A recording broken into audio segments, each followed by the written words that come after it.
Hey guys, Sheri and Richerson from Experimental Homesteader Exotic Gardening, SheriAnnRicherson.com and biannualblogethonbash.com.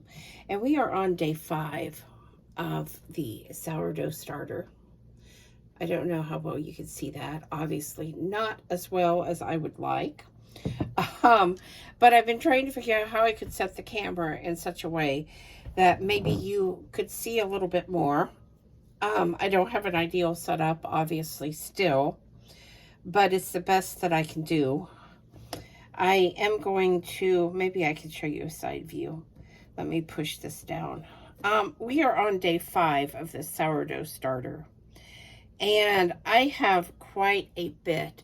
I don't know if you can see that little liquid line right at the top of the sourdough starter. See that? Looks like water. That is actually called hooch, and that is what you want.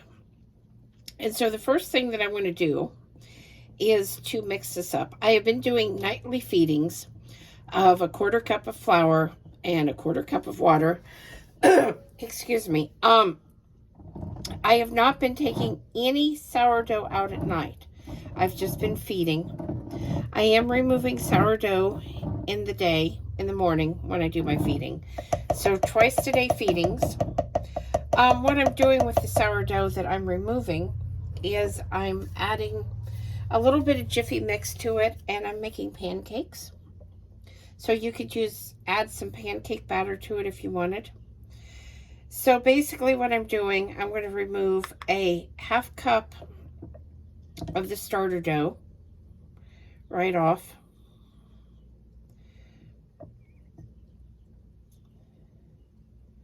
And this does take a little bit of time. When I first add the flour and the water, I can see a lot of bubbling action, especially at night. So I know that, you know, it's doing what it's supposed to. It's feeding the starter, and everything is working exactly the way it's supposed to, which is great.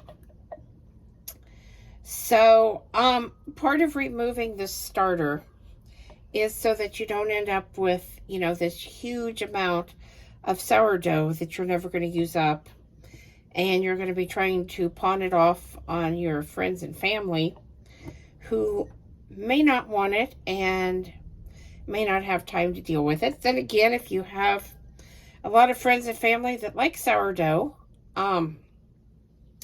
you could certainly give them some. Another thing you could do is, once it's ready, it's not ready to trade off or anything yet, but once it is, you could always barter with it.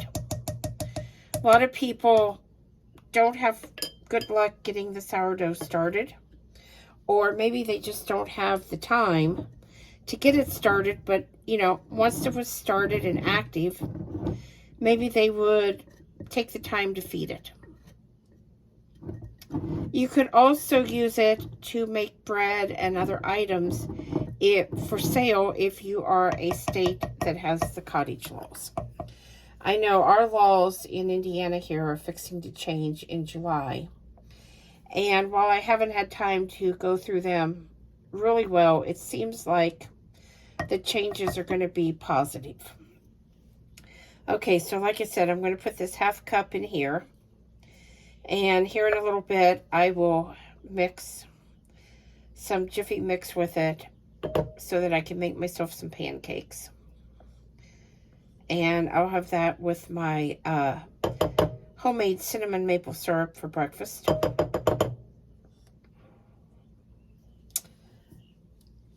Just set that aside. Now what I'm going to do is I'm going to add in 1/4 cup of flour.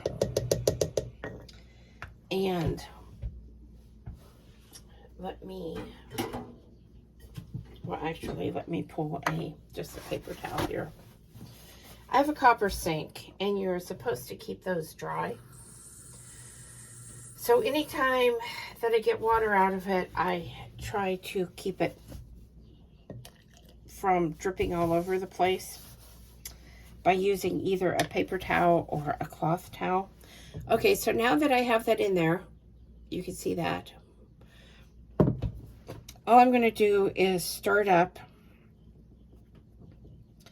just to mix it in. And then I'm going to scrape down the sides the best I can.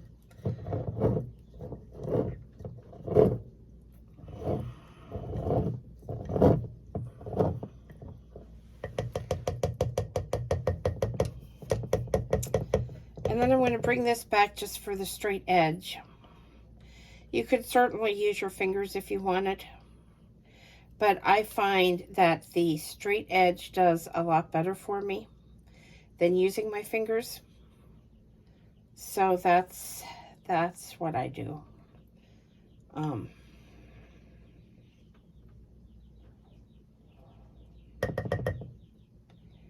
Okay. There we go. It's already starting to produce some bubbles. Again, I'm not sure what you can see, but let me scrape down where I tilted that. But it is already starting to produce some bubbles. So this starter was definitely ready to be fed. And I will set it back over by the stove where I've had it. Seems to be a good spot for it. And I will just let it do its thing.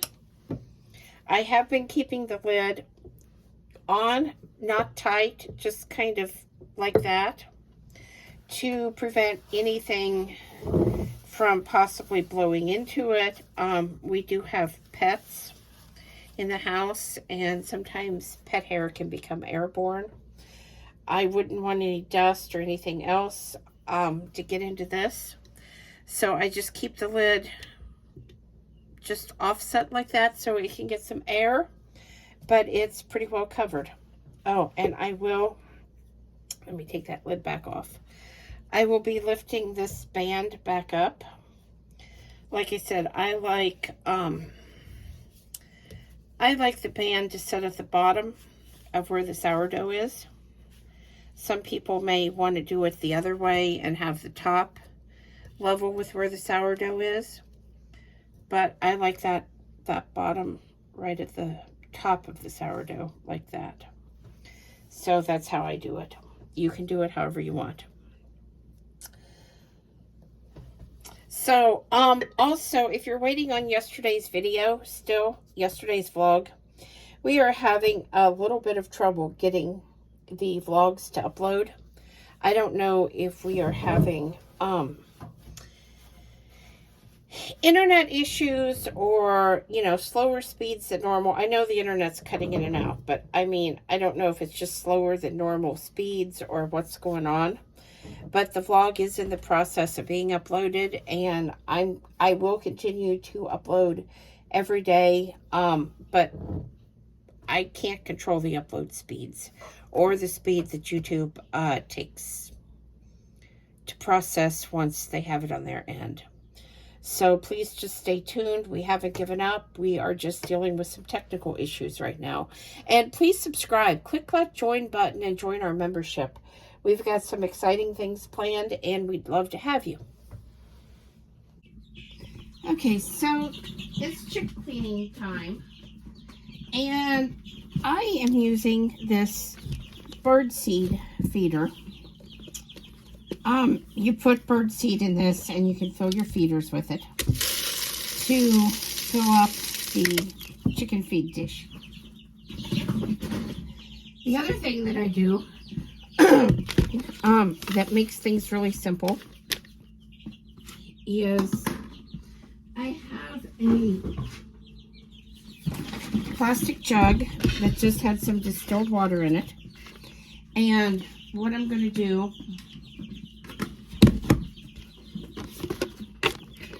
I've already put the immune booster in it. I just use that gallon jug.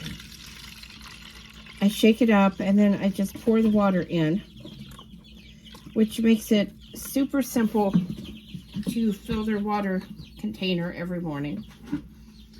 If you're wondering why I don't fill it all the way up, it's because I can refill it later in the day.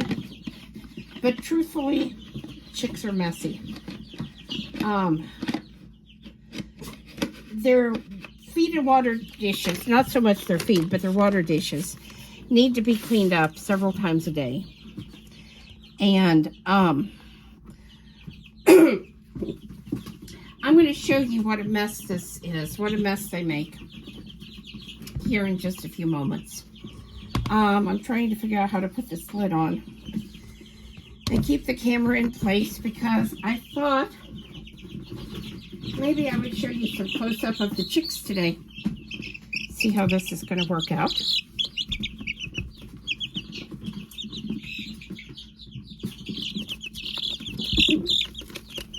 Okay, so far the white one is an amber link, the kind of yellow white. And the other one, the brown one, is an Easter egger.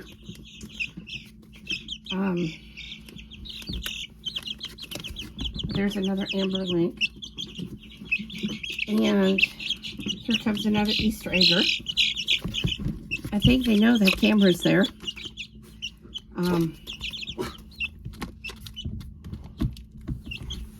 I'm wondering if maybe I should lift it up just a little bit. Okay. Another Easter egger.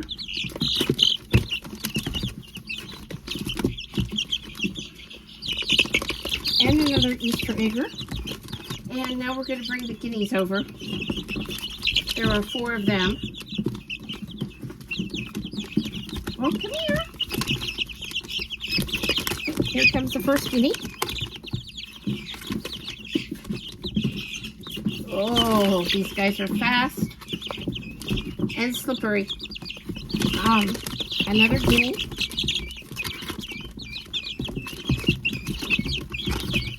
Another guinea. And the very last guinea. So as you can see, they jump on top of their feed dishes. They jump on top of their water dishes. They're getting around pretty good at this point. So, and they're very, very curious little guys.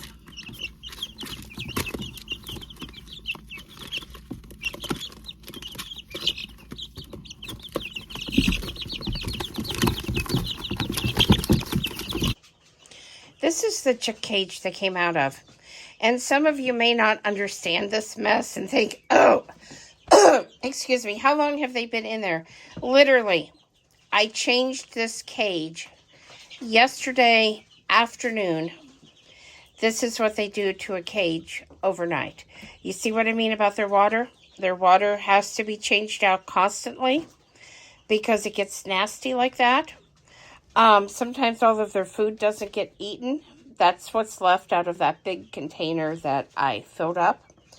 But this is why cleaning your chick cage once to twice a day is absolutely essential. And I guarantee you, even if you're doing 2 to 3 times a day, which I have done at times, it gets like this. Okay, here's the other thing that I want to show you. Every day after I clean the old brooder out, dump the old water out of their feed, out of their water dish, and dump the feed. I usually dump it out in the yard, figuring the wild birds will come and get it, and then it's less of a waste. I put this big plastic tub in my bathtub. I disassemble the feed and water dishes. I put them in. I fill this with hot soapy water, and I let this soak for a little bit before I scrub it down. This is a daily process and very, very important to keep the cages clean, the feeders and waterers clean, and keep your birds disease-free. Okay, so I got the Jiffy mix added to the sourdough mix, and I decided to try something. I have these strawberry vanilla jam that I made, and it needs used up, so I'm going to add some in. I probably just added too much, but we're going to see. I'm going to add it into this pancake mix, and then I'm going to, I have my butter in my iron skillet, but I'm going to add it in, and we're going to see what this tastes like, if this is good or not. I think I'm just going to go ahead and use the rest of what's left in there. It's getting really runny. So if I don't use it up, I'm going to have to toss it out. And I don't want to do that. I spent too much time and effort making it. So we are going to try a strawberry vanilla pancake mix. And that is definitely too runny. So let me step over here and get a little more Jiffy mix to put in this to make it just a little bit thicker. When I stepped away, if you saw this old kitchen shelf behind me, that is actually something Jeff found down in the basement that I didn't know was there. And we have cleaned it up, and as soon as weather is permitting, because we had snow this morning here, as soon as weather is permitting, I'm going to take it outside and I'm going to try to scrub it down and get some of the rust off of it and spray paint it. Because it's sturdy. It's just got a little bit of rust from the moisture down in the basement. And I think that I could use it for some projects, and I don't see the point of throwing it away. So anyway, guys, I'm going to keep working on this to get this the right consistency that I want and get it smooth. And then I'm going to give these pancakes a try. I will definitely let you know later how they turn out. Okay, y'all, so here's the pancakes. I haven't tried them yet. I am going to go ahead and finish up the last of the cinnamon maple syrup on these. Should be pretty good. I did cook them in butter, so I don't like butter on my pancakes, but I like them cooked in butter. Isn't that odd? And there we go. I'm going to give these a try now, I guess. I'd actually forgotten to bring a fork over, so had to go get one. And I'm going to take a bite of these and see what I think.